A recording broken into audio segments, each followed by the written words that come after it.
Hello and welcome to another depressing edition of the Full Force News Burst, brought to you by GeneralsJoes.com. With me as your host, Chris.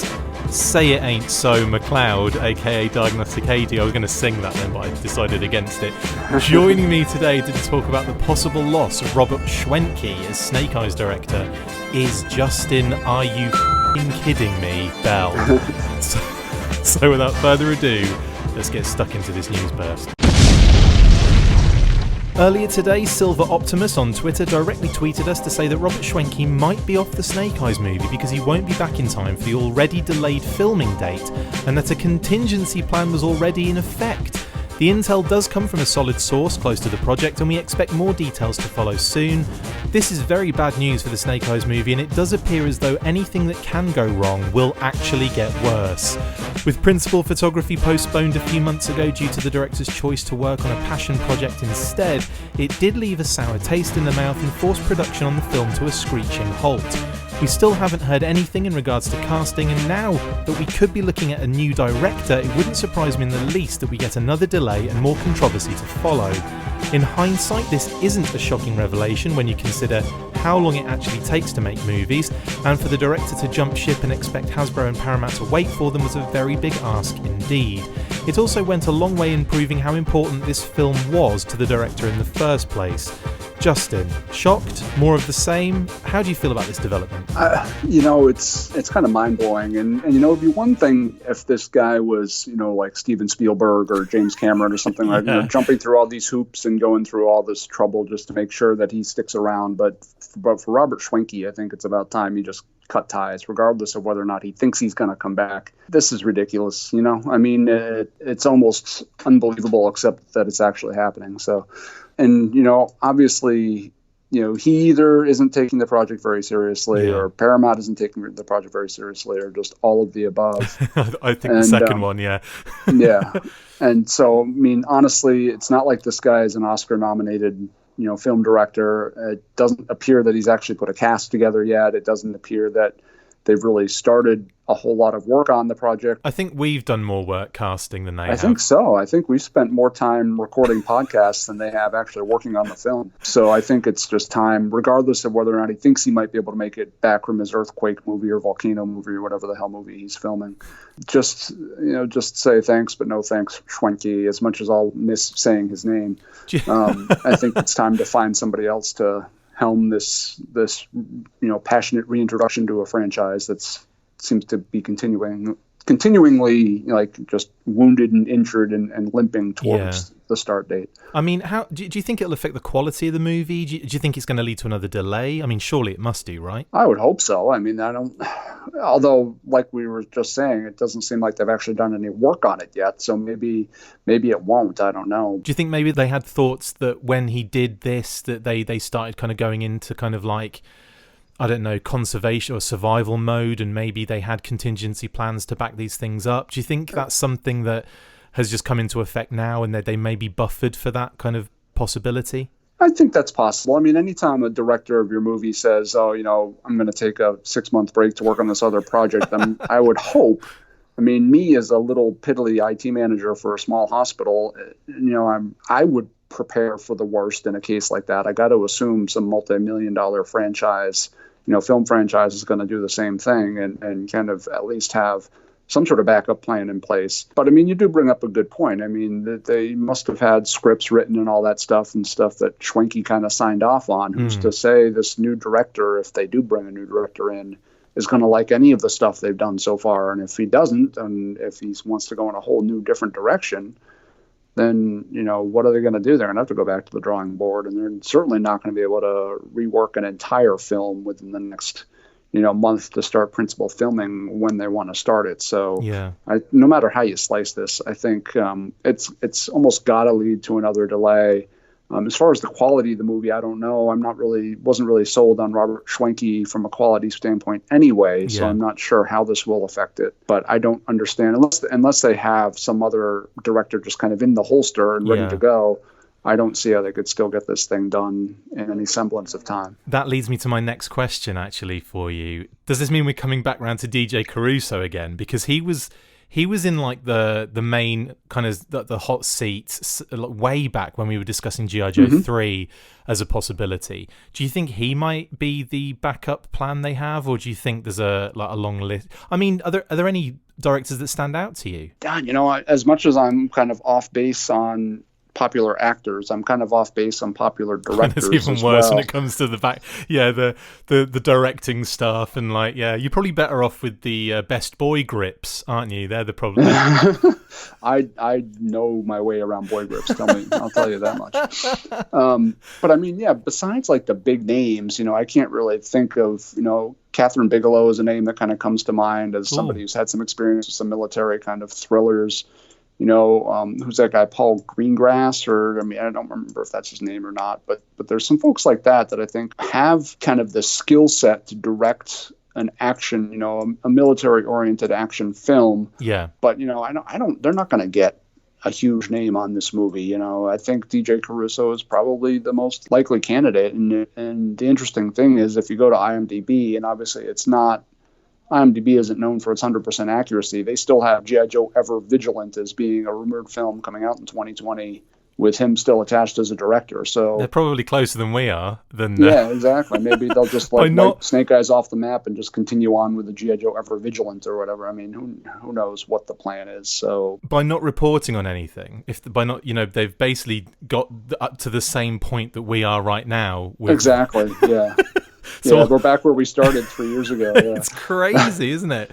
I mean, do you think we need someone who's a fan of the franchise as a whole to helm this movie? Do you think it needs to be a passion project for it to work? Is that something that, because we talk about getting this person or this person in because they've got experience in this field, but do you think someone who actually knows the property inside and out would be a good bet as to where to lead this kind of film? Does that person exist? Yeah, I don't know. And I'm kind of torn because, I mean, on the plus side, anybody who's kind of the age to be directing films now, maybe in their 40s or 50s, is going to be familiar with the franchise just from growing up around it. Not like if it was 10 or 15 years ago, most of the people directing films back then were probably more familiar with the 60s era of G.I. Joe than they were with the 80s era of G.I. Joe. But I hate to say that they have to have a passion for the property in order to be an effective director. I would rather they just be, skilled at what they do. If I had to have a choice and say, would you rather they be a fan or would you rather they be a great film director? I'd rather they be a great film director. But at the same time, if you're not going to necessarily get a great film director anyway, you might as well get somebody who's a fan of the franchise and who might take it, in a somewhat, different place. So, I mean, if there is anybody out there that, is kind of an active kind of vocal fan of the property, I would say, if they're a serviceable director and they love brand, then, bring them on and see what they can do. But I would not sacrifice quality for the sake of somebody who likes G.I. Joe. Yeah. I mean, to me, it would feel like a balance needs to be made. I mean, to do a film, no matter how much you're being paid for it, you have to have some love for what you're doing for that particular thing, don't you? And I mean, if you're kind of coming into this very cold, if your viewpoint, your mindset is around just doing a job, I don't think you get the best results out of it, whether you're good or not in that sense. Exactly. I agree with you. I think they should focus on getting someone who's very good first and foremost, and then, then obviously they can do the research. If that's something they want to actually pursue, if they want to do a G.I. Joe movie and they want to do a good one, fantastic. Then that for me is all the passion needed. Do you know what I mean? Like it's this thought of getting someone just for the sake of doing it, and it kind of felt like how when Robert Schwentke was put up for the position, that's how that felt. It felt like, well, they're just getting him because he's done these films. They're not even that connected. Do you know what I mean? Like, I don't really see the connection with this guy. No, not at all. I mean, I'd never even heard of him until he was announced for this. And then, you look back in his history and you find a couple of movies that were like, oh yeah, I remember that film, which was a serviceable film that was fine. I mean, I remember watching Red and enjoying it, thinking it was a fine enough action movie, but it's not like I watched that movie. I was like, wow, that directing was fantastic. We got to get that guy for a franchise. And the same thing with DJ Caruso. I'm on IMDb now looking at DJ Caruso's past films, and it's kind of like, okay, it's a laundry list of mediocrity. So what's, is there anything there that really jumps out at you? I mean, I would be happy with some complete unknown who is coming into this as maybe their first project, their first major project. Because let's face it, it's not going to get any worse, is it? I mean, we're not going to at this point. Well, it could, but I mean, if it does, then I don't know what to say. I don't know how it could get any worse, but I'm sure there is a possibility. Right. I mean, and again, like we went through a whole like laundry list of cast members that we thought could fill in certain roles based on a script that was of details that were leaked some time ago.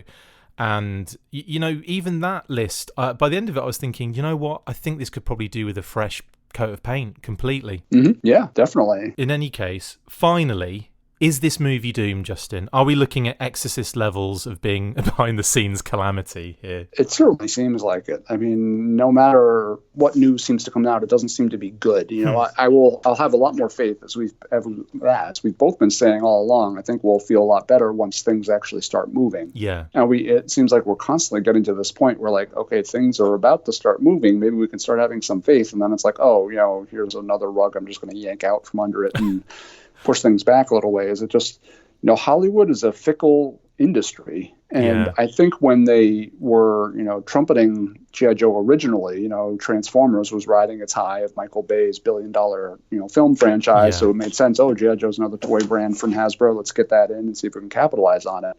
But the longer it goes and kind of the more that kind of mindset gets stale, and Bumblebee did fine, but I don't think it blew the doors off anything. But the more that they kind of move on to other concepts in Hollywood, the less likely a film that was pitched 3 years ago is going to be, at the top of everybody's list of things to do. I mean, it's just natural, Hollywood moves from one trend to the other at a moment's notice. And now everything, and granted, everything's still superhero movies and has been for the past decade. So maybe that's where they're kind of, banking on G.I. Joe taking advantage of, in which case they might, have a few more years of riding that wave. But at some point, Hollywood is just they're gonna give up on it. And, you run into the same issues. I mean, we've got the Masters of the Universe film that announced a cast and seemed like things were moving. And then all of a sudden Sony or whoever it was halted production on the film, and nobody knows why that happened either. So, I mean, it's making movies based on toy franchises is really bizarre. I mean, it feels kind of backwards because it should be like entertainment first and then toys based on the entertainment, whereas they're taking the toys and they're trying to develop entertainment based on those toys. Shoehorn it into a different format, yeah. Exactly. And besides Transformers, has that ever worked? I mean, even, I guess Teenage Mutant Ninja Turtles in the 90s, you could argue it worked, although that was kind of more based on the cartoon rather than a pure toy line. But it just seemed like if you look back in history, Masters of the Universe or even, Battleship or even a monster toy brand like Power Rangers, which, the cinematic films didn't really leave a pop culture mark there either. Just doesn't, you don't see the success story of toy franchises becoming successful films. So again, at some point, Hollywood is just going to kind of get to that point where they're like,